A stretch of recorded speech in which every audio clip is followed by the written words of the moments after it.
With that, we now transition to our next session, the second panel and the last session of today's symposium. The panel is titled Ngũgĩ and the Global South, the Politics of Literary Continuance. As the chair of the session, we are honored to have Dr. Khaliquzzaman Elias, who is a retired professor at the Department of English of both Jahangirnagar University and North-South University. Without further ado, I would like to invite the session chair, Dr. Khaliquzzaman Elias, to please come up on stage and begin the panel. Professor Dr. Khaliquzzaman Elias. Should I also invite all of them? I would also like to invite our distinguished panelists to come up on stage and take their seats. We are also honored to have Professor Dr. Firdaus Azim, who is currently the chair at the Department of English and Humanities at Bangla University, Dr. Shamshed Murtuza, Professor, Department of English, University of Dhaka, and Special Advisor to the Board of Trustees, University of Liberal Arts, Bangladesh. And we also have with us Dr. Shorkar Hassan Al Zayed, who is currently working as an associate professor at the Department of English and Modern Language at Independent University, Bangladesh. And with that, I would like to hand this session over to Professor Dr. Khaliquzzaman Elias. Thank you.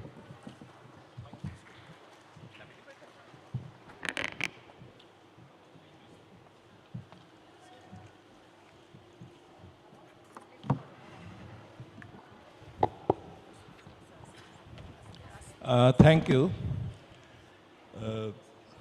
I will follow Nurul Kabir's way. Because we are basically bilingual people, especially the middle class society of Bangladesh. We speak both languages. In everyday life, if you speak a single sentence in Bangla, at least 2 or 3 English words would be there. So we are basically bilingual society. So I will use both Bangla and English in my discussion. And with me, distinguished scholars of this land are there. They don't need any introduction from me. They are much more famous than I am. So Firdaus Azim, I know her from her university days, and she is a name as a, should I call feminist movement in this country. She is a name. Then Shamshed Murtuza, I'm very proud of him, my former student, and he is here. He has much surpassed his teacher, and when a student surpasses a teacher, he or she becomes very proud and happy. I am very proud of Shamshed Murtuza for his activities, for his positions. He is a successful academic. Then on my left is Hassan Al Zayed. He is also famous. I am familiar with his few writings, but he is here, so I'm surrounded, or I'm on the same line with these scholars of our country. Now, since this is Ngũgĩ, I think Nurul Kabir was right. In fact, I was planning to do that from the morning. Nurul Kabir was right to give a lecture in Bangla, because Bangla is our native language. It is our vernacular language. And Ngũgĩ was a champion in promoting Gikwi language in his country. He abandoned writing English novels and he switched to his native language. He translated the native language from his novels, and 2,000-page long novel, the Wizard of the Crow. Okay, Wizard of the Crow. He wrote this 2,000-page long novel. He translated it in English. Now, there are some problematics here because he is using both languages. He is using both languages, translating his own work, and he calls translation as language of languages. I like that. Kabir mentioned that. But probably he did not like that terminology, language of languages, but I like that because he translated, translation is language of languages. Translation he considered as a language. I also consider translation as a genre, as a separate genre, like poetry, like fiction, like drama or essay. Translation is, I consider, is a separate genre, should be considered as a separate genre. Or it can be a kind of polysystem genre, under the umbrella of which all genres are accommodated. They come in within the umbrella of translation. So translation definitely can be called language of languages or genre of genres. So with these few words, I would now switch to maybe Bangla. Okay. From the 60s, 1960s, in a world of the people, writers of African origin, তাদের মধ্যে এক ধরনের বড় ধরনের আন্দোলন শুরু হয়ে গেল। আন্দোলন মানে intellectual movement, especially when Kwame Nkrumah freed his enemy, Ghana. Ghana যখন 1957 সালের 6 March got the freedom, the first country in Africa. এরপরে আফ্রিকান যারা লেখক ছিলেন, বুদ্ধিজীবী ছিলেন, তাদের মধ্যে ভীষণ একটা উন্মাদনা শুরু হয়ে গেল, একটা নবজাগরণের মতো। এমনকি Kwame Nkrumah wrote a very substantial book called Neocolonialism, Last Stage of Last Imperialism. দেখেন নামটা কিন্তু খুবই আধুনিক একটা নাম, নিও কলোনিয়ালিজম। এটা লিখেছেন তখনকার দিনের গানার president Kwame Nkrumah. I hope our politicians could write something like that. Neocolonialism is the last stage of imperialism. এরপরে আমার কাছে একটা লিস্ট আছে, এরপরে আরো অনেকেই লিখতে শুরু করলেন এবং তারা যেসব লিখলেন, যেমন ধরুন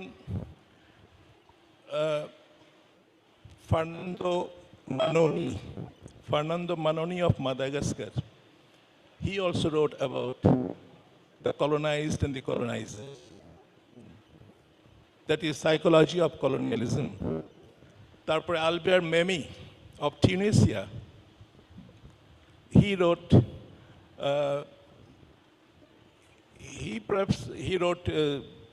along the same line, that colonized and the colonizer. Then M.A. Césaire of Martinique, Caribbean. He's a creative writer. He wrote The Tempest in French. Tempest থেকে এইগুলি সব পেয়েছে, যে ল্যাঙ্গুয়েজের ব্যাপারটা, যে কলোনাইজ কীভাবে through language colonialism expanded, or the psychology of the colonized could be captured through language. এদের মধ্যে খুব এম.এ. সিজিয়ারের বিশেষ করে ওই নামটা, দ্য টেম্পেস্ট, যে নাম after the name of Shakespeare's tempest, and he used the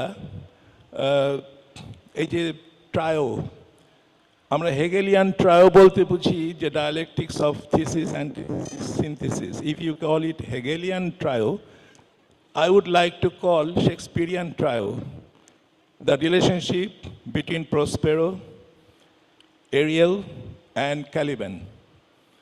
এই নাটকটায় এই তিনটে খুব ইম্পর্টেন্ট চরিত্র আছে, এবং এই তিনটে চরিত্র দিয়েই কলোনিয়ালিজম এবং নিও কলোনিজমের ব্যাপারটা সুন্দর বোঝানো যায়।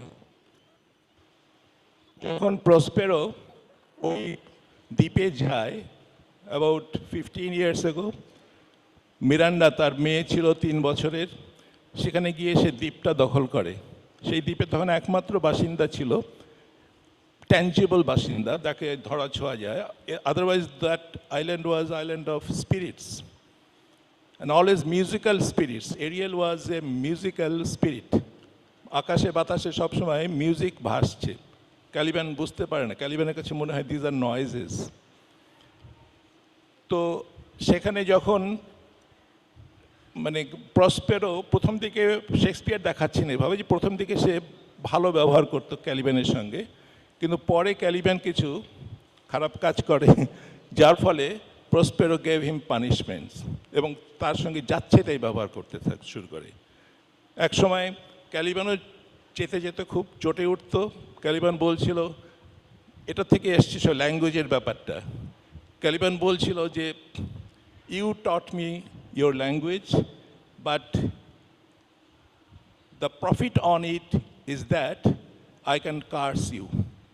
তোমার ল্যাঙ্গুয়েজটা ব্যবহার করে আমি তোমাকে অভিশাপ দিতে পারি। I can use your language as a weapon against you. Now here is Chinua Achebe, but here is not Thiongo.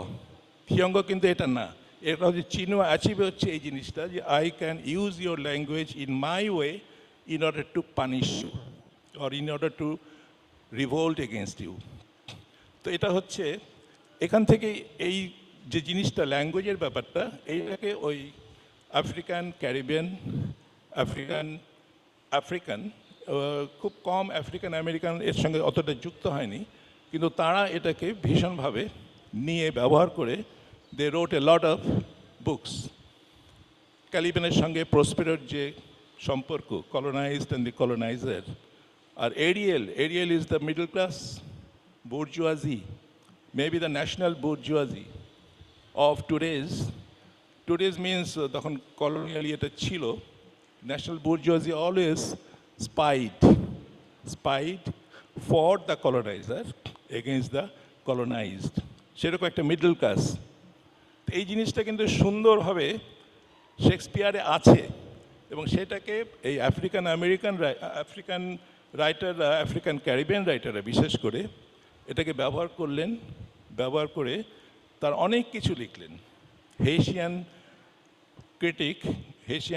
Critic max ডটসিনভিল, he রোট Caliban without প্রসপেরো যখন চলে গেল, অর্থাৎ আইল্যান্ডটা স্বাধীন হলো, তখন ক্যালিবানের অবস্থা কী, এসব ব্যাপার নিয়ে ওই ম্যাক্স ডটসিনভিল হাইতির একজন লেখক এবং he use to teach at McGill in Canada. তো তিনি ওই রকম বই লিখলেন। এরকমভাবে অনেক বই বেরোতে লাগলো। It started from 1960s, early 60s and continued until 1980s, middle 80s. Barbadian লেখক বার্বাডোসের George ল্যামিং, he wrote useful and very beautiful book, critical book, Pleasures of Exile, নির্বাসনের যে আনন্দ, how Prospero behaved in that island. He was exiled. So how he behaved in a typically perverted way, these things were being exposed by the African Caribbean writers like George Lamming. তো এই জন্যে এইখান থেকে এই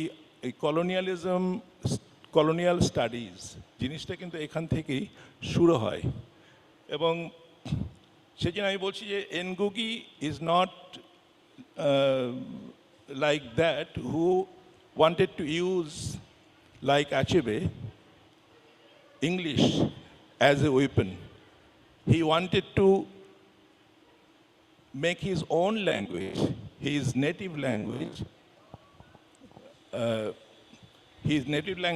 he wanted to make it or develop it or try to bring it at par with the language of the colonial master. Okay? So that is a different thing. তো সেটা করতে গিয়ে মাদার টাঙের ব্যাপারটা যে ইম্পর্টেন্ট সেটা Ngugi কিন্তু প্রথম থেকেই, তাকে যখন অ্যারেস্ট করে রাখা হয় 1977-এ, writing that I want to marry when I want. ওই লেখাটা লেখার পরে ওই নাটকটা, এবং সেটা যখন স্টেজ করতে যাচ্ছেন, তিনি ওয়ার্কার্সদের মোবিলাইজ করেছিলেন, পিজেন্টসদের মোবিলাইজ করেছিলেন, এবং তাদের একজন বৃদ্ধা তাকে বলেছিল যে why don't you write something which we can understand, এবং সেই জন্যই তিনি তার নিজের ভাষায় ওইটা লিখে স্টেজ করতে গেছেন। তখন তাকে অ্যারেস্ট করে কেনিয়ান গভর্নমেন্ট তাকে বন্দিশালায় রেখেছিল। তো সেই বন্দিশালায় মানে prison he was given some books to read. একটা বইয়ে তিনি একটা আর্টিকেল পড়লেন, এবং সেই আর্টিকেলটায় এই মাতৃভাষার উপরে একটা কথা ছিল, এবং সেখানে আমাদের কবি রবীন্দ্রনাথকে সাইট করা ছিল। রবীন্দ্রনাথ একবার এক ভদ্রলোক রবীন্দ্রনাথের সঙ্গে দেখা করতে গেছেন, এবং তিনি শুধু ইংরেজিতে কথা বলছেন। ভাবছেন রবীন্দ্রনাথের সঙ্গে এসেছি, I must use the royal language. তিনি ভুলভাল ইংরেজিতে কথা বলতে গেছেন। রবীন্দ্রনাথ তাকে রিকোয়েস্ট করেছেন যে আপনি বাংলা বলেন, হ্যাঁ, ইংরেজি না বলে বাংলায় বলেন। তো উনি বলছেন আমি তো বাংলা ঠিক আমার আসে না, বাংলাটা ঠিক আসে না এরকম। তখন রবীন্দ্রনাথ বলেছিলেন যে you forgot your Bengali and you could not learn English, so you are nowhere. এই জিনিসটা কিন্তু এই এনগুগি ইনি ঠিক ধরেছেন, এবং তিনি ওই লেখাতে লিখছেন যে from far the Tagore's voice came to me, and I was surprised that he was saying the same thing which the Kenyan government imprisoned me for doing the same thing. আমি যেটা করতে যাচ্ছি সেটা রবীন্দ্রনাথ সেই কথাই বলছেন, করতে বলছেন, আর আমার সরকার সেই জন্যই আমাকে অ্যারেস্ট করে রেখে দিয়েছেন। হ্যাঁ, এটা খুব ইন্টারেস্টিং 1977-এর কথা। তার মানে গুগি সেই তখন থেকেই, তার আগে থেকেই তিনি যে mother tongue is really it matters in order to bring out the creativity in you, in order to make you a good human soul, an educated human soul, mother tongue is essential, essential.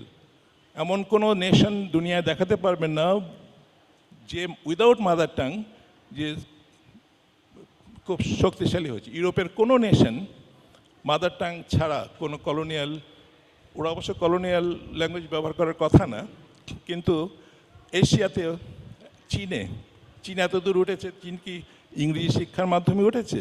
English মিডিয়ামকে ভরসা করে উঠেছে?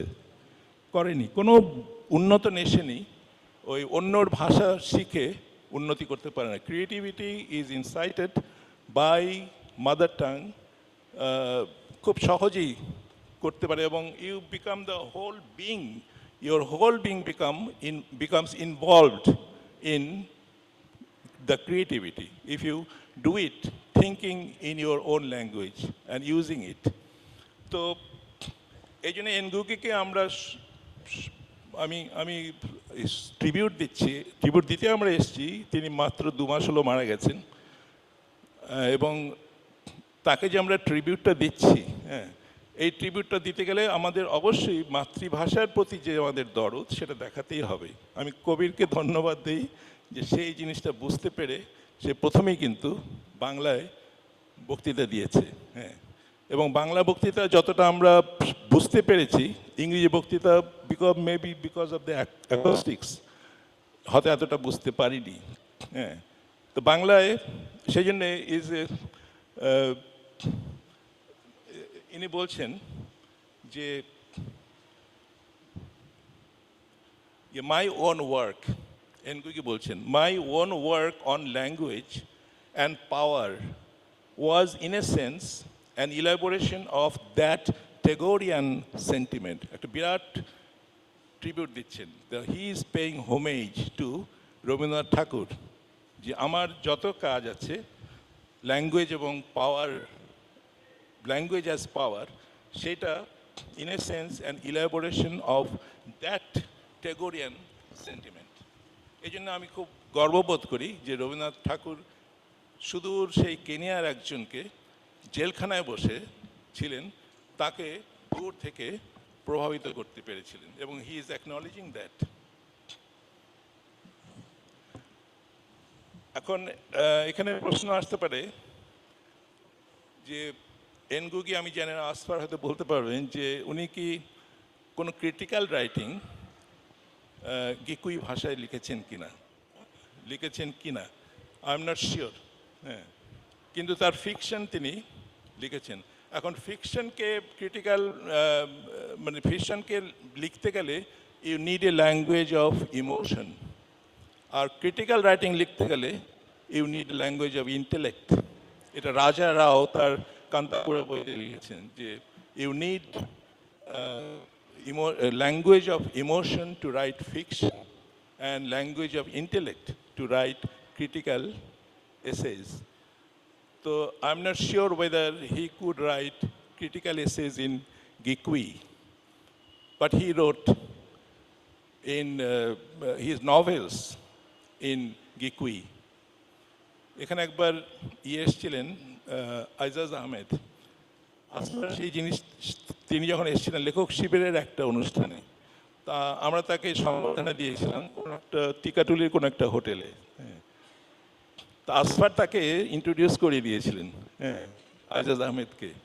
আইজাজ আহমেদ তখন বলে, ask for তো eloquent way সে দিয়েছে, আইজাজ আহমেদ উঠে বললেন যে after such an eloquent introduction one can only fail. That was a great tribute to Asfar, way back in maybe how many years? 20, 30 years probably. তো সেটাই বলছিলাম যে I'm not sure whether a person can write equally well in two languages. Very difficult. You can master two languages, but equally well, that is difficult. You cannot show a single author who wrote in both languages and excelled. Only we can call maybe Thomas Becket, Samuel Beckett. He wrote it in French, Waiting for Godot. Oscar Wilde wrote something, but they are more known as an English writers. Milton লিখেছেন, ল্যাটিনে বহু লিখেছেন, those have become obsolete. তার English লেখাগুলি টিকে আছে। সুতরাং দুটো ভাষায় লিখে আমাদের Syed Waliullah, he wrote an English novel, the ugly Asian, যদি পড়ে থাকেন ইটস এ ডাড, এটা কিছুই হয়নি। হ্যাঁ, English novel the ugly Asian, modelled on the ugly American, that novel. Okay, তো ওয়ালিউল্লাহর কিছু তিনি আবার নিজের লেখা ট্রান্সলেটও করেছেন, ট্রি উইদাউট রুট, যেটা হচ্ছে ওই তার যে বিখ্যাত লেখাটা লাল শালু, সেটাও ভালো হয়নি, কিছুই হয়নি, অনেক চেঞ্জ হয়েছে। তা এই মানে ইনি যে দু ভাষায় লিখছেন তার নিচে ইয়েটাকে আবার ট্রান্সলেটও করছেন। হ্যাঁ, ট্রান্সলেট করছেন তার নিজের লেখা, and I am sure it becomes a different text. দুটো টেক্সট হয়ে যাচ্ছে এখানে। When you translate something, it must change. Many things are lost in translation, and many things are gained in translation also. সুতরাং লুজই শুধু করে না, গেইনও করে ট্রান্সলেশনে। সুতরাং ইনি যে এইটা করছেন, যদি আমাদের কেউ গিকুই ল্যাঙ্গুয়েজ জানতো, তাহলে হয়তো একটা কম্পারেটিভ স্টাডি করে দেখাতে পারতো তার গিকুই ল্যাঙ্গুয়েজে অরিজিনাল লেখাটা when he is translating into English, how they differ and what is superior, কোনটা ভালো। হ্যাঁ, সেই সুযোগ আমাদের নাই until we know Gikui language, but this can be a topic of research.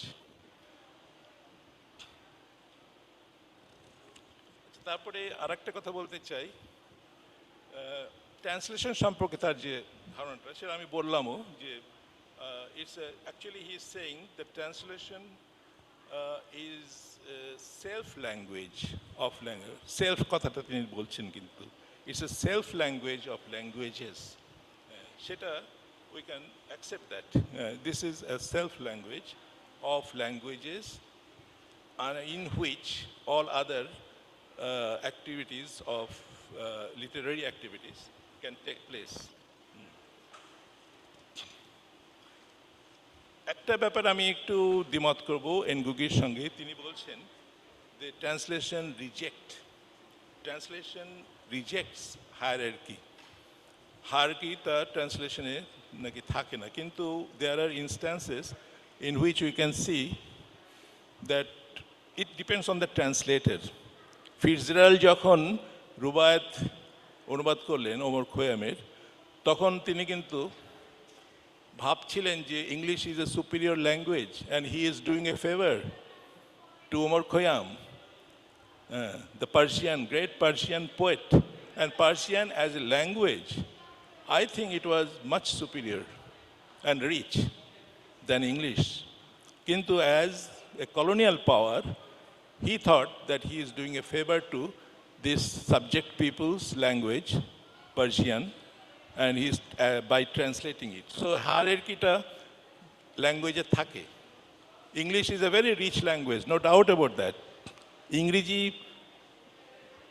সবচেয়ে বেশি বলা হয় ইংরেজিকে নাম্বার 1, মাদার ল্যাঙ্গুয়েজ হিসেবে চাইনিজ মাদার টাং নাম্বার 1, বাংলার পজিশন বোধহয় 7, প্রবাবলি 7th.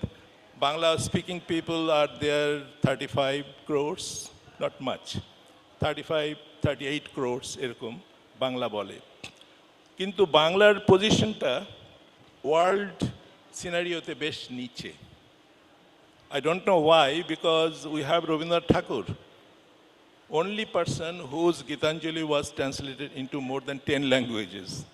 কিন্তু একটা হিসাব দেখাচ্ছে ইউটিউবে যে 30টা ল্যাঙ্গুয়েজে ট্রান্সলেটেড হয়েছে, এরকম বই কোন ল্যাঙ্গুয়েজে কত আছে। সবচেয়ে বেশি ট্রান্সলেটেড হয়েছে Bible, pre-Christian Bible, that means old টেস্টামেন্টগুলো থেকে শুরু করে প্রায় 4000 ভাষায় বাইবেল ট্রান্সলেটেড হয়েছে। Part of Bible or the whole Bible, 4000 ভাষায়। পৃথিবীতে ভাষার সংখ্যা বোধহয় 6 কি 6.5 হাজার, সেখান থেকে 4000-এ বাইবেলই অনুবাদ হয়েছে শুধু। আর অন্য সব বইয়ের ইয়ে হচ্ছে ডাবল ডিজিট অর ট্রিপল ডিজিটে। বাংলার কোনো পাত্তাই নেই সেখানে। বাংলার ট্রান্সলেশন বোধহয় গীতাঞ্জলি সবচেয়ে, গীতাঞ্জলি বোধহয় সবচেয়ে বেশি অনুদিত হয়েছে, এবং that was a bad translation and Rabindranath Tagore suffered for that, and he said that I did a disservice by translating my own poems. এনগুগির আচ্ছা, এরপরে আমরা আলাপ করে আপাতত আমি হাসান জায়েদকে দিই। আমি এখন I will request Hassan Zaid to give her lecture from here or from there. It is very intimidating to talk in front of your teachers. Now, I have 3 of my teachers sitting right beside me. I have 2 more sitting right over there. And I can't actually express how intimidated I am at this moment. So that exfoliating, feeling aside, we will do, or I will do what I am supposed to do, talk about Ngũgĩ. But I will pick up where Mahmoud Bhai left us. Right? When it comes to Ngũgĩ's work, right? Ngũgĩ's work, one of the things that defines him is rage. He's angry. He has witnessed a lot of injustices in his life, both personal and collective. And that gives a specific kind of urgency to his writing. But what about its opposite, right? What about Ngũgĩ? Not just as an angry writer, but also in his vulnerability. I am going to actually present this idea that in Ngũgĩ, when he is writing about race, he is very powerful. But when he writes about his personal feelings, when he unburdens his vulnerability, his trauma, he is even more powerful. And this is the premise that I begin with, because this is where we see his rage coming in perfect sync with his anxieties and vulnerabilities. This is where he's also responding to his critiques, or in some ways those who find his perhaps, more acutely angry, sentences, right? And we see that there is a sync, there is a harmony being created. So I will, go through some of these passages that I found really, really remarkable, that also uncovered some of his trauma. And this, to an extent, also responds to this criticism, leveled against Ngũgĩ, that his unprotected, his rage-filled, and anger is what defines him. And I will begin with his, recollection in his memoir, Dreams in a Time of War, a childhood memoir, which was published in 2010. And this is where he begins. And I also am absolutely fascinated by his creativity, his use of language, his very, very understated use of emotions as he is talking about his childhood. This is a little long, so I hope you bear with me as I read it, but I hope also that this in some ways validates my point, the point that I have articulated. I was born in 1938 under the shadow of another war, the Second World War. Kyoto war in my father, and Manjiku war in Ngũgĩ, my mother. I don't know where I ran. Very interesting. I don't know where I ran in terms of years around the 24 children of my father and his 4 wives, but I was fifth child of my mother's house. My Iverson collection of home of large 4-period parts forming a semicircle. One of these was my father's, where girls also slept. Girls also slept at night. Very interesting. His father slept. Girls also slept. That's very similar culturally in many ways, we remember. It was called a kingdom. My father's wife, or our mothers, as we called them, who take food to his house each day. Each house has a bakery, a small round hut on stilts, with walls made of thin sticks woven together. And then he talks about seeing his father, his mother, his brothers, going to work. And then suddenly vanish, and you wonder, where have they gone? This child wonder, right? That he has, but then his world changes. How? Then things change. I don't know how, gradually or suddenly, but they change. Wonderful rhythm in his growth. The cows and the wolves were the first to grow, leaving behind every shadow. Then our mothers stopped cultivating the fields around our home here. They now working other fields far from the compound. My father's computer was abandoned with his home. I was aware of trees being cut down, leaving only scant stumps, soil being dug out, followed by pyrethrum planting. Now pyrethrum was used as a way to,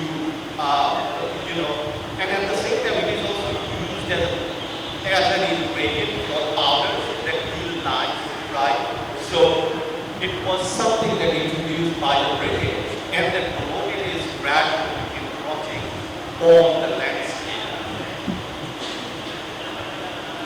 It was strange to see the forest retreating as the bilateral fields had found. More remarkable, my sisters and brothers were working occasionally in the new bilateral fields that had eaten up our forest, where before they had worked only across the rails in the European old tea plantations. The changes in the physical and social landscape were not occurring in any discerning order. They merged into each other, all a little confusing. But somehow, in time, I began to connect a few threads, and things became clear as I was emerging from the mist. I learned that our land was not quite our land, that our ground was part of property owned by an African landlord, Lord Reverend Stanley Kahan, or Bala Stanley, as we call him. That we were now a hall tenants at will. How did we come to be a hall on our own land? Right? So it questions, how did we become tenants in our own land? Have we lost our traditional land to Europeans? The myths have not cleared entirely.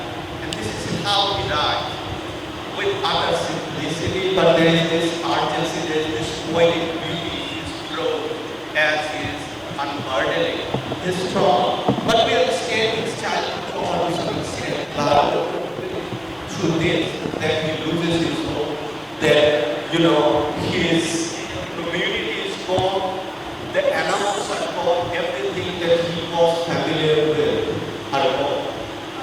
And it is that loss that he talks about.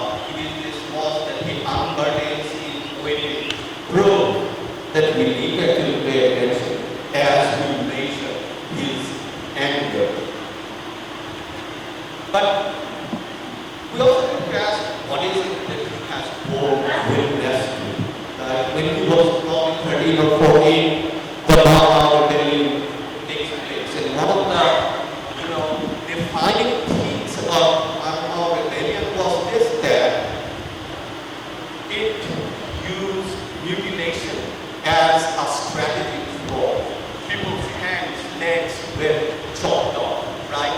And once you get witness to that as a 13, 14-year-old, right, of course that leaves a very strong trace of trauma in you. And this is the trauma that he's going to uncover, but this is also the trauma that he's going to underwrite his anger, that his anguish. Since I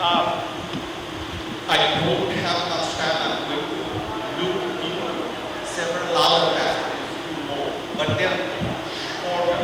The second one actually comes in, decolonizing the mind, right? And it is where he's talking about his family a little. Once again, I find the prose not just captivating, it is absolutely brilliant.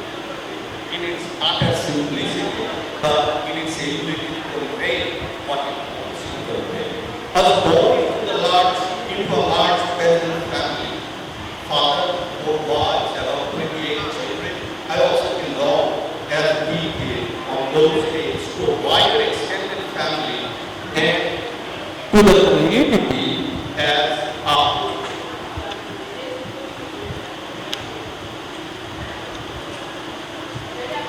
We spoke with you as we walked in the fields. We spoke with you in the outside, the home, the rhythm, right? We spoke with you as we walked in the fields. Then there is a refrain, there is a repetition, there is this rhythm in this language.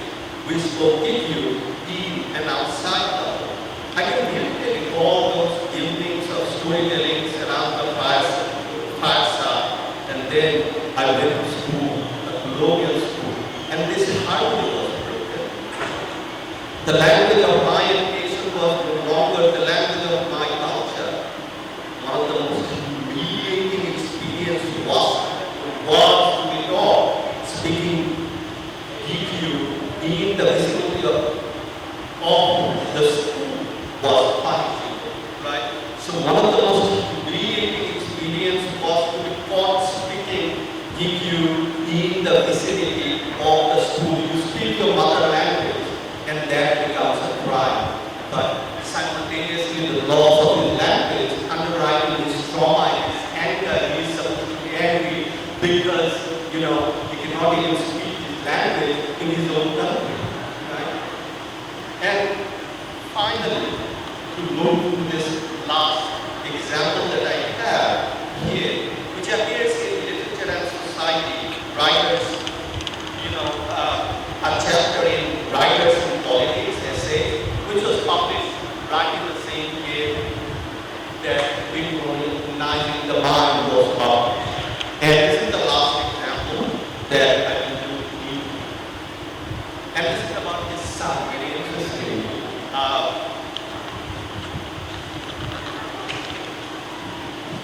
The other day, I found my own son trying to memorize a poem by William Wordsworth. I continued my disappointment and held the book for him out wide, with a face tortured with the effort, so that visceral in many ways. The contortion in the face, right? With the face tortured with the effort. Such wonderful images. He recited, I wandered lonely as a cloud that floats high over vales and hills, when all at once I saw a crowd, a host of golden daffodils. Beside the lake, beneath the trees, fluttering and dancing in the breeze. I asked him, what are daffodils? He looked at the illustration in the book. Oh, they're just little fishes in a lake. So daffodils are little fishes in a lake for his son, and he did not actually make sense of it.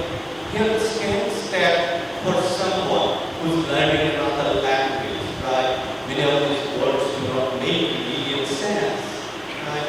And to some extent, pedagogically as well, it's very difficult to actually approach or address people who do not have first-hand experience of the world in which that language comes. So as we are looking into, right, his strength, his articulations, his really powerful sentences where he dismantles colonialism, he views to it the apparatus that he has read from his people, wants to be to see where his autobiographical accounts leave us with a trade of what kind of traumas are informing such responses. I think there are things to look into as we read Ngũgĩ, and I think that, I have found some of those moments. I will end with this. Thank you. Thank you, Zaid. Now the floor is open for Shamsad Murtuza. Please go ahead. So, কবি ভাই সকালে কি বলছিল, মানে উনি এসে বলছিলেন যে ম্যাডাম যখন হেঁটে ঢুকছিলেন, ফেরদৌস ম্যাম, সো কবি ভাই নাকি আকাশের দিকে তাকিয়ে ওনার স্পিচটা দিয়েছেন, মানে কতটা ভয় ছিলেন। তো আমার অবস্থা বোঝাই যাচ্ছে যে মানে ইলিয়াস স্যার এবং ফেরদৌস ম্যামের পাশে বসে যে আমার কি অবস্থা, আমি কনস্ট্যান্টলি টেক্সট করতেছি আমার কলিগদেরকে যে আমার হাত পা কীভাবে কাঁপছে, অ্যান্ড আমার বডি ল্যাঙ্গুয়েজ বোঝাই যাচ্ছে আমার পা ভেতরে ঢোকানো। সো ইউ ক্যান আন্ডারস্ট্যান্ড যে আমাকে কী পরিমাণে ডিকোলোনাইজড অবস্থায় থাকতে হচ্ছে। বাট হ্যাভিং না, সো আজকে কত তারিখ? জুলাই 31, রাইট? কিছু হতে যাচ্ছে আজকে, সাংঘাতিক কিছু হওয়ার কথা। কালকে 1 অগস্ট, কিছু হওয়ার কথা আজকে রাতের ভেতরে যদি কোনো একটা সিদ্ধান্তে না আসে, আমাদের ট্যারিফ নেমে আসবে, রাইট? সো ট্রাম্পের সেই ট্যারিফের খড়গ নেমে আসবে যদি আজকের মধ্যে একটা সিদ্ধান্তে না আসে। কিসের সিদ্ধান্ত, কি পরিমাণে বোয়িং কিনবো, কি পরিমাণে আমরা ইম্পোর্ট করব, সো সব কিছুর উপর ডিপেন্ড করছে আমাদের মানবতার করিডোর আমরা দেব কিনা, সো ডিপেন্ড করছে রোহিঙ্গাদের কি হবে, তাদেরকে অস্ত্র দেওয়া হবে কি হবে না। সো এই প্রশ্নগুলো যখন সামনে আসে তখন আমাদেরকে চিন্তা করতে হয় আসলে এনগুগির মানে কি। যখন আমরা ডিকলোনাইজেশন অফ দ্য মাইন্ডের কথা বলি, সো এনগুগি যথার্থই বলেছেন যে একটা ল্যান্ডে আসলে পতাকা প্ল্যান্ট করা যায় না, পতাকাটা আসলে প্ল্যান্ট করা হয় মনের ভেতরে, এবং এই কথাটাই আজকে বারবার কিন্তু ফিরে আসছে। এবং আমরা সকালবেলা কি নোটে আসফার বলছিলেন সেই নাটকের কথা, I will marry when I want, right. এবং সেখানে যে কিগুয়ান্ডা অ্যান্ড ওয়ানজিকু তাদেরকে বাধ্য করা হয়েছিল তাদের জমি একটা চার্চের জন্য দিয়ে দেওয়ার জন্য, যাতে তাদের মেয়ের সাথে, এটা কৃষক পরিবার, সো যাতে তাদের মেয়ের একটা সম্ভ্রান্ত পরিবারে বিয়ে হয়, এবং সেই বিয়ের জন্য মানে তাকে তার আলটিমেটলি সর্বহারাতে হয়, জমিটা দিয়ে দিতে হয়। এবং আসলে দেখা গেল যে বিয়েটা ছিল একটা ট্র্যাপ, রাইট। সো আমি যখন ট্রাম্পের কথাটা বললাম, সো আমাদের কিন্তু অলরেডি আমরা জেনে গেছি ইন্ডিয়া 25% নেমে এসছে, আমরা এখনও 37% ট্যারিফে আনাগোনা করছে, কিন্তু কতটা বোয়িং কিনলে, কতটা প্লেন কিনলে আমাদের এই ট্যারিফ নেমে আসবে, এই প্রমিসটা যে একটা ট্র্যাপ, সো সেটা বোঝার বাকি নেই। সো আজকের আলোচ্য টপিক কিন্তু আসলে গ্লোবাল সাউথ। আমাদের যেই টাইটেলে আমরা আসলে যেহেতু শেষ করবো প্যানেলটা, আসলে আমরা ইন আ ওয়ে আমাদের মনে হয় একটু সামারাইজ করা দরকার যে আলোচনা আজকে সারাদিনে হয়েছে। সো গ্লোবাল সাউথ যেভাবে আমাদেরকে ট্যারিফ দিয়েছে, ট্রেড কনসেশনের কথা বলছে, ইনফ্রাস্ট্রাকচার লোনের কথা বলে, so in exchange of strategic কনসেশনস, right. এবং এটা এই ট্র্যাপের মধ্যে যখন আমরা পড়ি তখন এগুলো কি আমাদের humanitarian corridor, hefty military purchase, or aviation deals we do not know. So কেনিয়ার 1970 সালে যে কেনিয়া যেই নাটক লিখে এনগুগিকে জেলে যেতে হয়েছিল, সো সেই কেনিয়া কিন্তু 2025, রাইট। এবং আমাদের গ্লোবাল সাউথের অবস্থা সেই I will marry what when I want, so এই ওয়েন আই ওয়ান্টের জন্য আর বোধ হয় 6-7 ঘন্টা বাকি আছে। সো আমাদের মানে আমার একটা প্রিয় বই হচ্ছে দ্য রিভার বিটুইন, এবং এটা শুরুতেই বলে দেওয়া হচ্ছে যে গিকো যে ভাষা, এবং কিকিউ ভাষা এবং মানুষ, সো রিভারটা কিন্তু একটা প্রতীকী নদী, এবং সেটা একটা মোমেন্ট অফ রাপচারকে নির্দেশনা দেয়।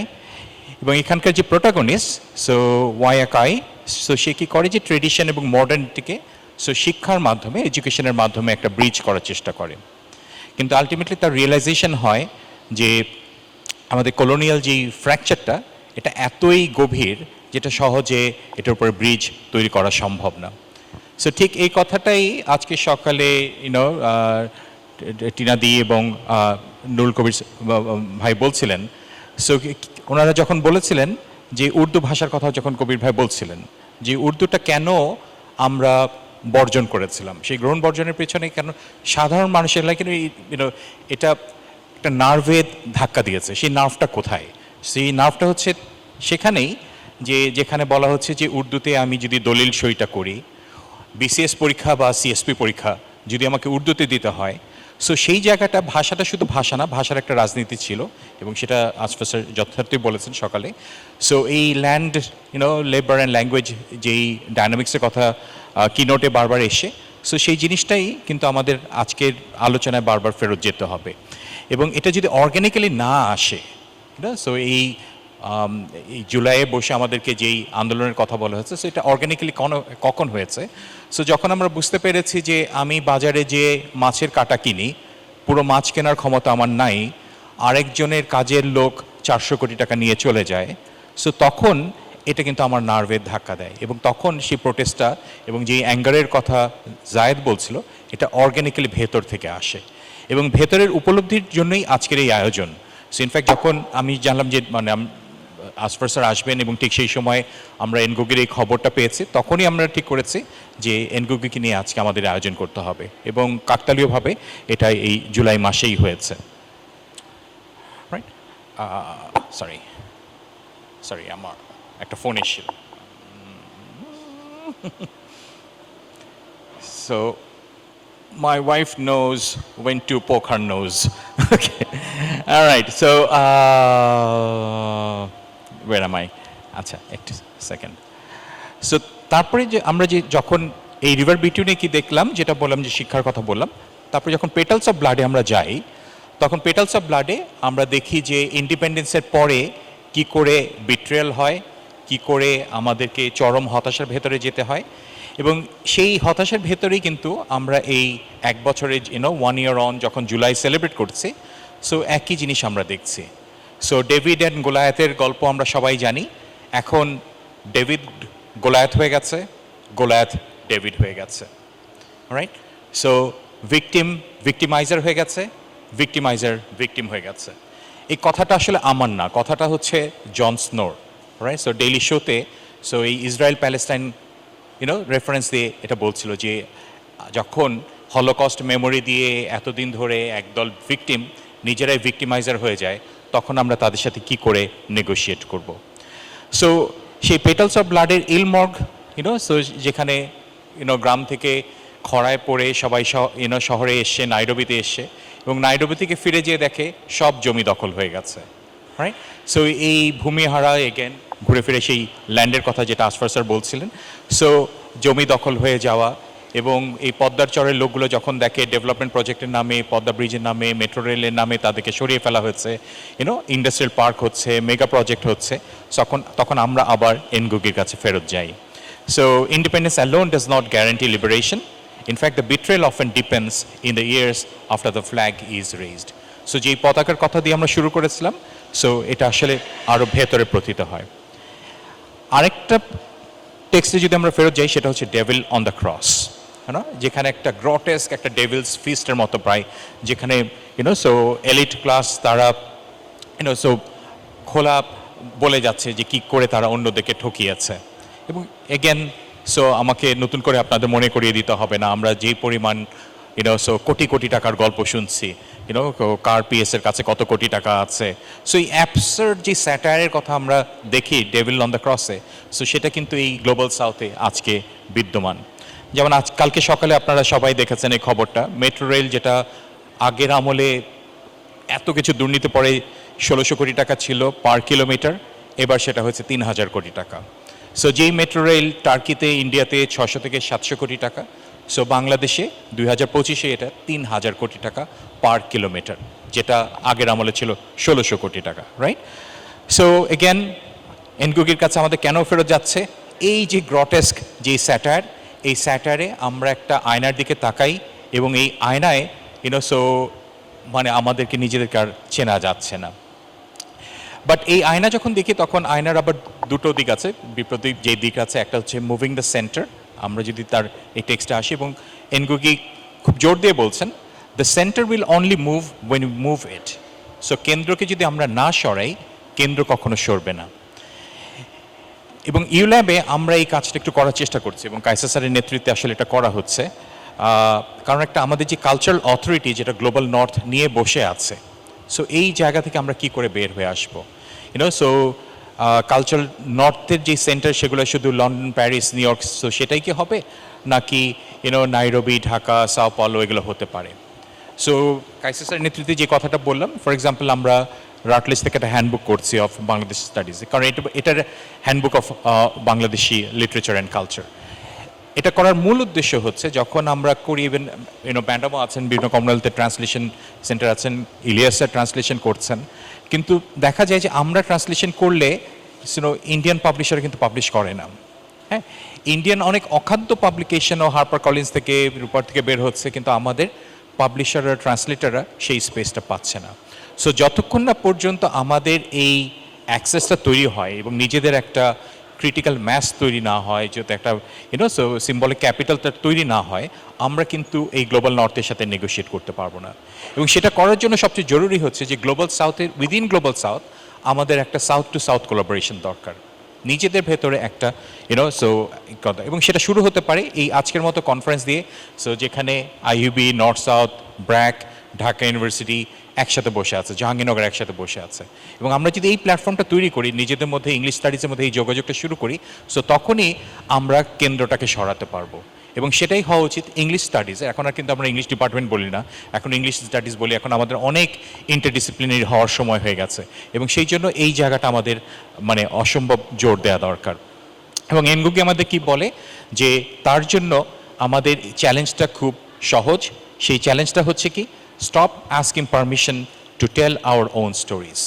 নিজের গল্প বলার সময় অন্যর কাছ থেকে পারমিশন নেওয়ার কোনো দরকার নেই। অনেক ধন্যবাদ। ধন্যবাদ Shamshad.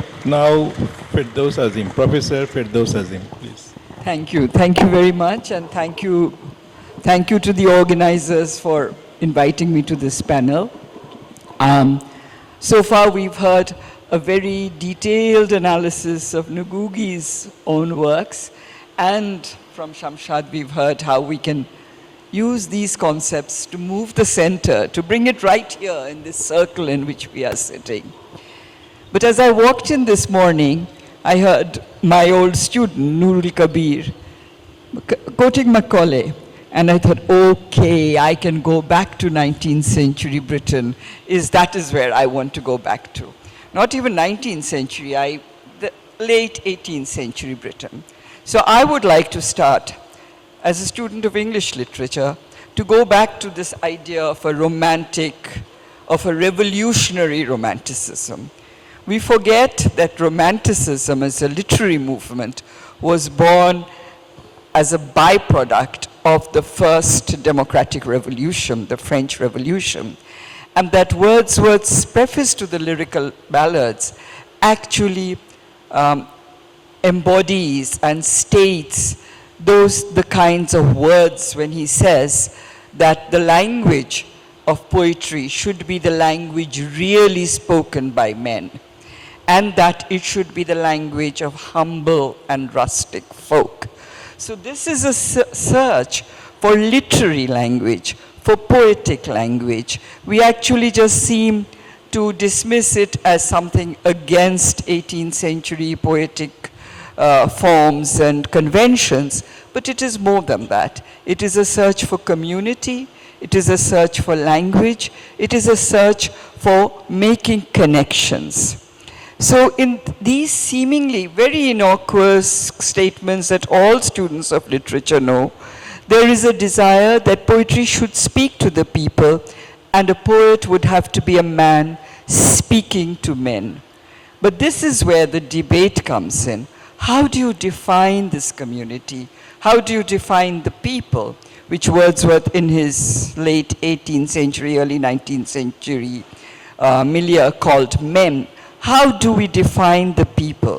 When Wordsworth talks about humble and rustic folk, he seems to be referring to an old order, because with the growing industrialization and the ensuing urbanization of that era, and against which the Romantics were in protest, the notion of the people was changing. It was no longer humble and rustic, and also thus the language they spoke in, as well as its connection with nature, to the soil and the seasons, to the spirit that lives within nature.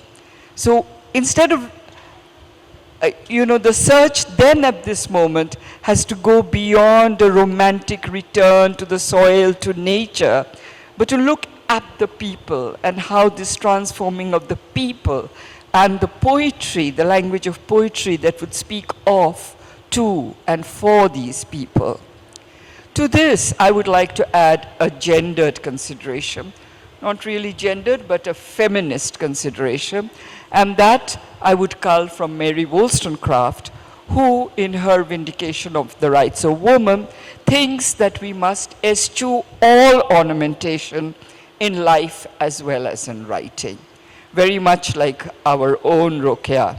She says that plain language, plain living and plain language. She calls for a plain language, shorn of all ornamentation, and which speaks directly to the purpose. She aligns rhetorical flourishes and devices to the art of deception, and in calling for the plainness of language, she is making the connection between women who she would like to see as fit for the emerging democracies of the nation states of that era. the fit subject for the new republic. So women have to be fashioned and have to be addressed in a way that would make them independent, autonomous citizens of a new subject. In short, to the liberation and freedom of women. Wordsworth had pointed to the democratic and political basis of the language of poetry. Wollstonecraft draws attention to its psychological effects. It's beguiling, deceptive, dishonest, which are designed to keep women in positions of subordination and creates in women what she calls a romantic twist of the mind, ensuring that they never emerge from a soporific state, are never fully awakened. So this is a cry, this is a plea for women awakening into a new era. So it is at this revolutionary juncture that a new language, a new linguistic medium is being sought to address, etc. I was thinking that then, how does that translate into our history, the history of Bengal and Bangladesh? So the next historic moment, revolutionary moment that I would like to come to is now the early 20th century in Bengal, when we, like the late 18th century in Europe, were attempting to define our own notion of nation, language, and culture. As we all know, it was a fraught moment, and the emergence into nationhood was marked by many fractures, most prominent being class and communal divides, but there were also many other different divisions that had to be brought into purview, and especially the gender divisions. So different and differing visions of the emerging nations resulted in debates which marked and perhaps marred the political sphere in which these nations were being envisaged. Interestingly, it is in this period that Bengali Muslim women's writing entered the fray in this very fractured political and social climate. One of my favorite examples is from the first editorial of the journal Nobonur in 1903. There were a host of Muslim-edited Bangla journals coming out, mainly from Kolkata, but also from the smaller towns, including Sylhet, Shirajganj, Dhaka, which called on women to step out of the Antapur and to grace the pages of Nobonur with their light. So it is a call in 1903 to women to step out of the Antapur and to participate in the conversation about independence, nationality, language, etc. So this is really part of the concept of the new woman, which was so prevalent in the early 20th century, but we can see it take another reiteration in our context. The pages of these journals dealt with specific question of what it meant to be Muslim and Bengali at the same time, and what status the language would take in it. We know that Bengali, modern Bangla, emerged in the so-called Renaissance of the mid-19th century, heavily Sanskritized and following European literary forms such as the sonnet, the epic, etc. We see the writers engaging in a language debate and insisting that the Bengali Muslim was a part of that literary heritage, and that modern language would reflect all aspects of Bangla. And we were having a wonderful conversation this afternoon about how one doesn't know Bangla properly if one doesn't know Arabic and Farsi.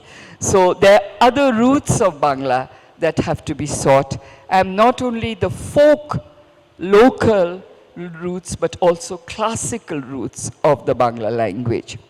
These debates on the status of Bangla thus mark a crucial dimension in our march towards modernity and nationhood, and it is worthwhile to follow these debates, and that is what I'd really like to do, to see how they play themselves out.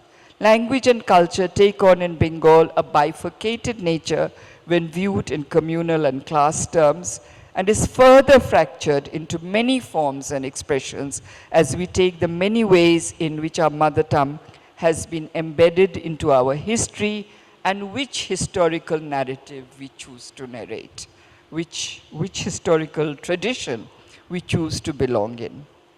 But it is also interesting to follow how women were placed and in turn placed themselves within this fraught literary and linguistic terrain. For example, the position of women in Islam was another issue that was hotly debated within the pages of these journals. And men were writing about how Islam gives women lots of rights which our Hindu sisters do not enjoy. There were reports of virile Muslim men kidnapping Hindu women, etc. And these debates are really wonderful to follow. So the position of women, and their sexuality, even the virility of the Muslim man, which we have a hard time discerning, but these pages are filled with this thing, and how these issues found voice in the pages of these journals. So in this condition, we see women coming up and writing for themselves. Of course, we are completely,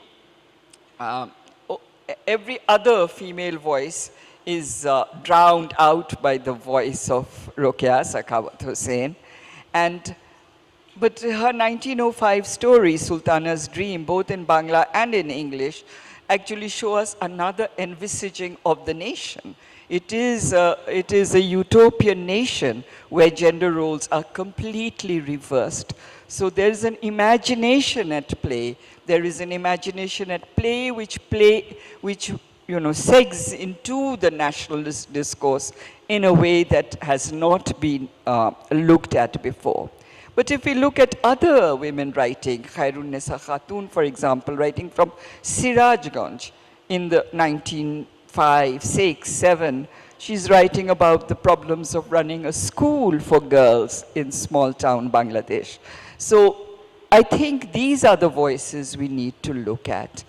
Again, I would like to look at the stylistic aspects.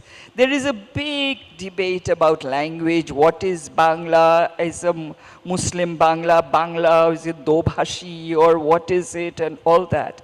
But when you look at Rokeya's writing, it follows Mary Wollstonecraft, it seems.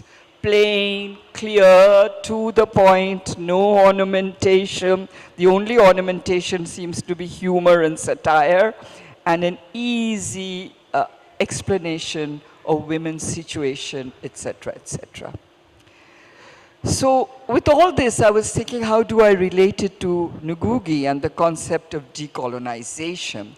This is something that in this tracing, maybe we see a post-colonial tracing, a tracing between a European moment and a national moment. How do we?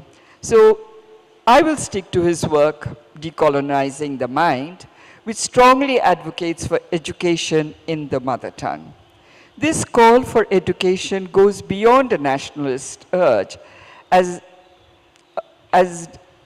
dividing the language of school and home creates what he calls a colonial schizophrenia.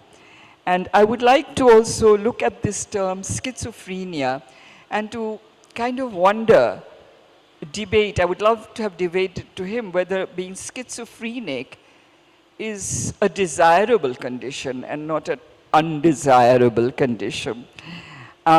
There's the colonial split. There are the many terrains that we all occupy which are not at the same level. Some are higher up in the hierarchy, as in Ngũgĩ's experience, English was to Gikuyu. Gikuyu was treated in a way that it would give you an inferiority complex. But grappling with these issues also gives to the colonial, post-colonial subject a way of debate, of discussion, and a way of traversing between various terrains of language, literature, and culture that can be very, very enriching. So while we grapple with these issues, while we do not surrender to them, I do not want to, talk about surrendering to the colonial, but to use the colonial experience as a widening of the spheres or part of the struggle that we have to get involved in the case of language and literature. In the debate on women, wherever this debate is taking place and whenever, the public-private domain is what it is always about. And it's also said that keeping women bound within the sphere of the private curtails our rights and freedoms.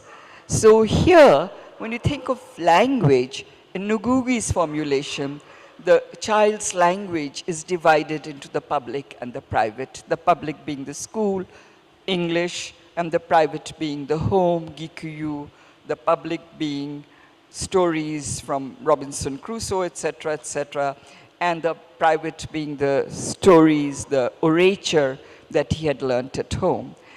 And then do we see this private as a place of inferiority, of subordination, but if we can make the public and the private speak to each other,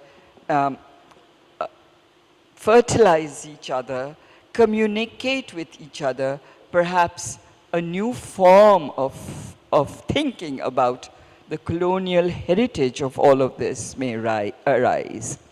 Ngũgĩ also talks about the people, and as we had left Wordsworth not defining for us what the people were, and the linguistic function of communication. He talks about it when he talks about language as a means of communication. So he echoes Wordsworth's definition of a writer or a poet as a man speaking to men. He also emphasizes the need to talk in the language of the people. But here he uses Marx to define what is meant by language as a means of communication. And he says that it is language that is developed within the production process, the speech or language people use as they go about their business of life. So this broadens the humble and rustic folk to people in their everyday activities, the language they use. The links between the spoken and written word thus form a continuum, bringing us closer to a notion of what constitutes the people.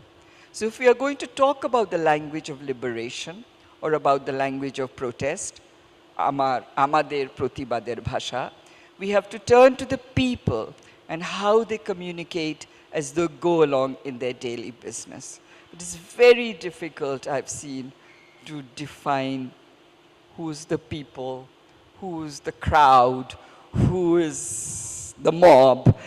These definitions elude us all the time, and they take on new forms. So while I was jotting down these notes, and as we talk about the language of literary continuance, I think we are standing at another threshold in the evolution of language. And this threshold is about the status of the written word itself. What is going to happen to language?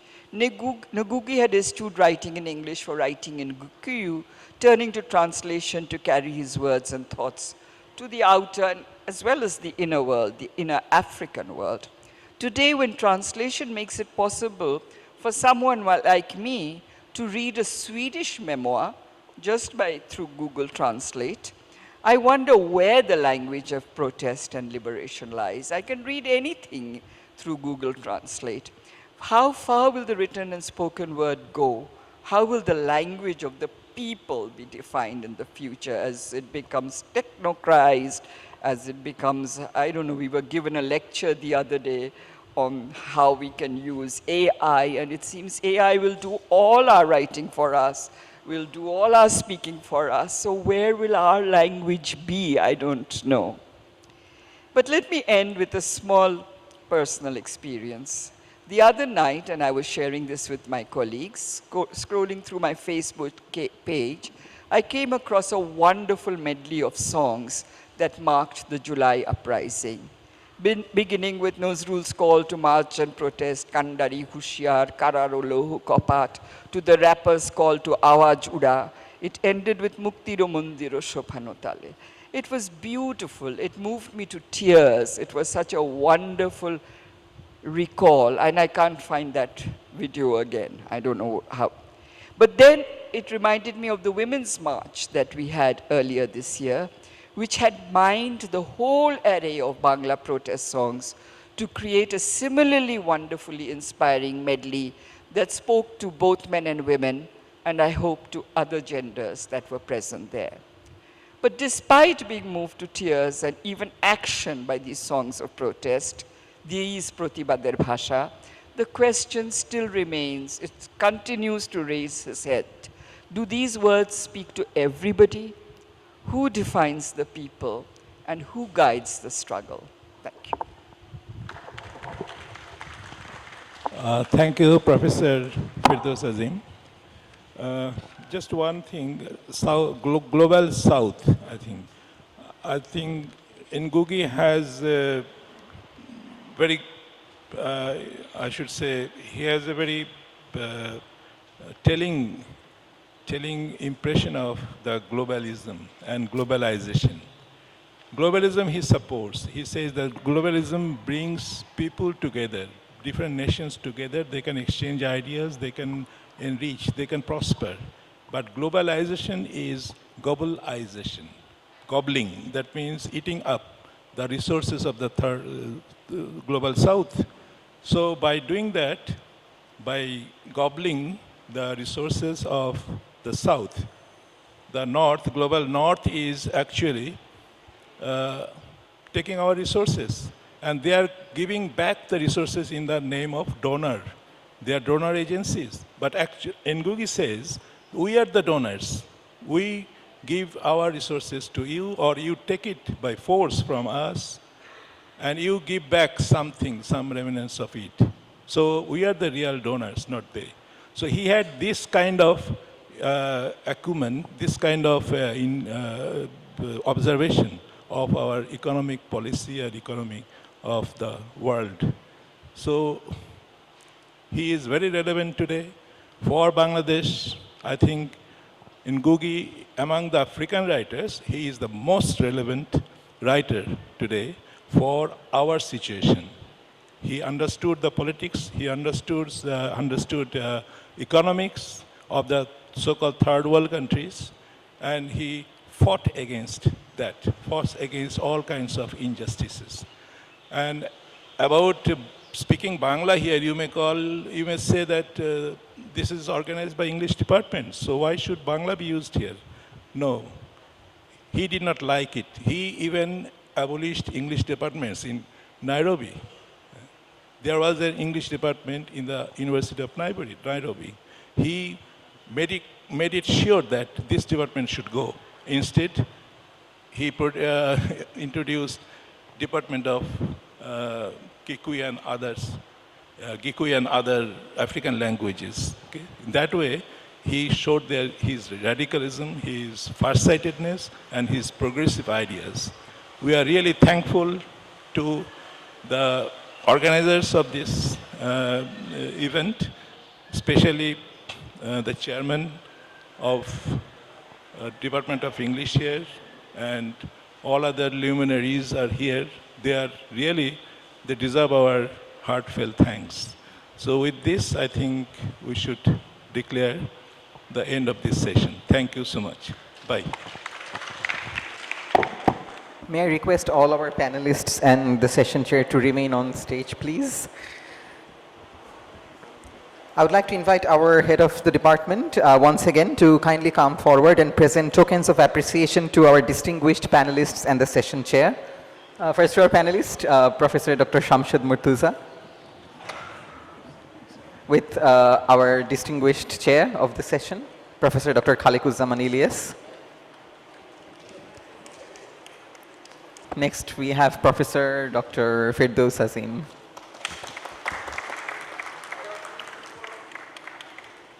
Dr. Shorkar Hassan Al-Zayed. And last but not the least, our very own Professor Dr. Shamsud Murtuza. Thank you once again to all our distinguished panelists for the enriching discussion and for sharing such layered reflections with us.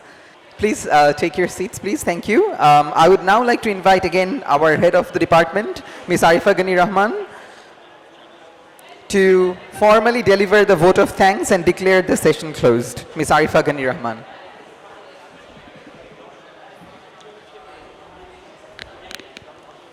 Thank you, Oliur. May I request everyone to please have a little bit more patience and listen to the vote of thanks, because this wouldn't be done without the help of so many people. So please, I request you to listen to this. Can I request our audience members to have a seat, please?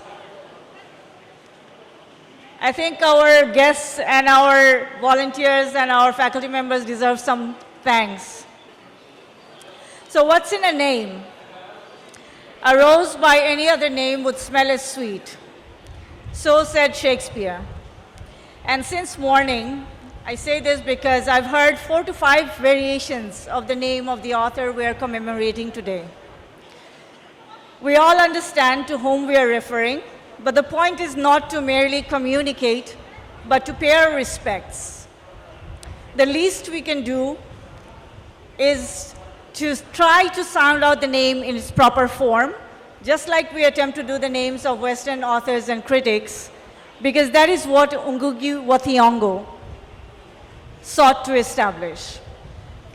It is not just the pronunciation of the names, but it is to retain the integrity of a language, a culture, a people. And in that context, I would like to thank our keynote speaker, Dr. Asfar Hussain, for sharing his personal encounters with Ngũgĩ, which set the right tone for this symposium. My gratitude to the featured speakers, Mr. Nurul Kabir and Professor Mahmood Hassan Khan, for their insightful talks.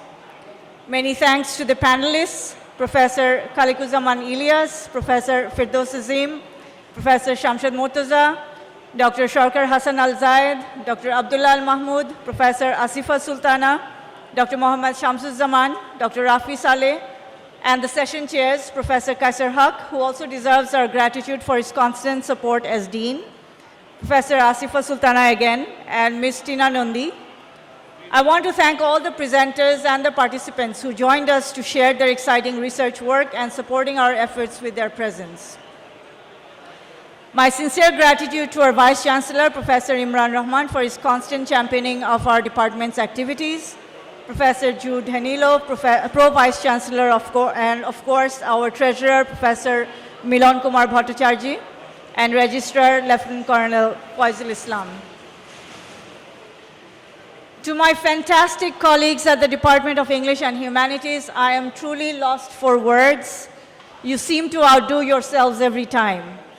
The symposium committee members, Nadia Rahman, I owe you big time for turning chaos into order and executing everything flawlessly. With the incredible support of Nusrat Tajkiya, Gholam Qadir Zilani, Ittifa Hassan, Asho, Shamne Asho Shabai, please take a bow. Anika Tahsin, Dr. Mahdi Hassan, Muntasir Mamun, Neha Ghosh, Oliur Rahman San, Al Mahmoud Rumman, Mehek Chaudhry. You guys gave it to all. Please come. You deserve a big round of applause. Thank you. My gratitude to our trustee department admin officers, Shonjib Kumar Sardar, where are you? Shonjib and Sajia Sultana. To Arif Billah and our IT team, I cannot thank you enough for your constant support, constant and efficient support.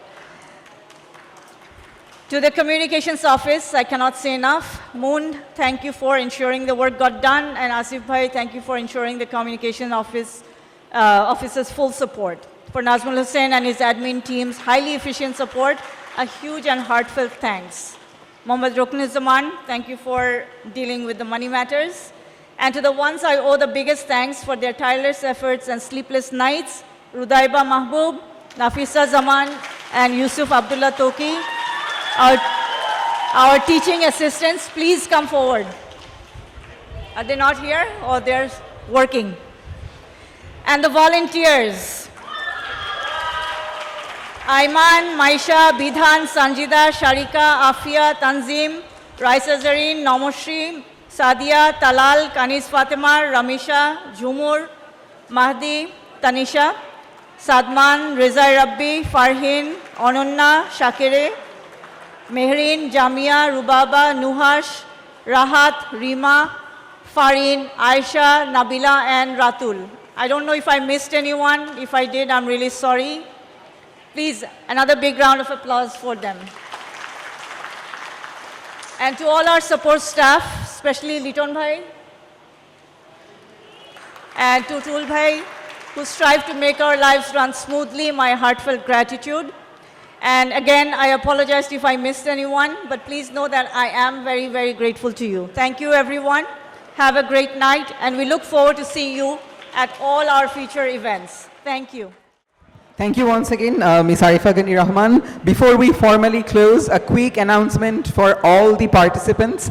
If you haven't yet collected your certificate, please do so from the book kiosk located in the lobby at the back of the venue.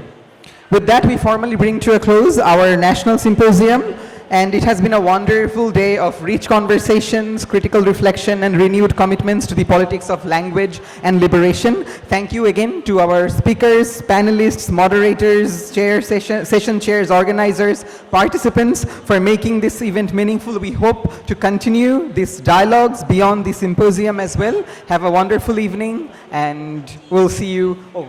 We also have tea and snacks served at the back, so please help yourselves to the refreshments. Thank you once again for your wonderful presence. We are very grateful, and we hope to see you again at ULAB. Thank you very much.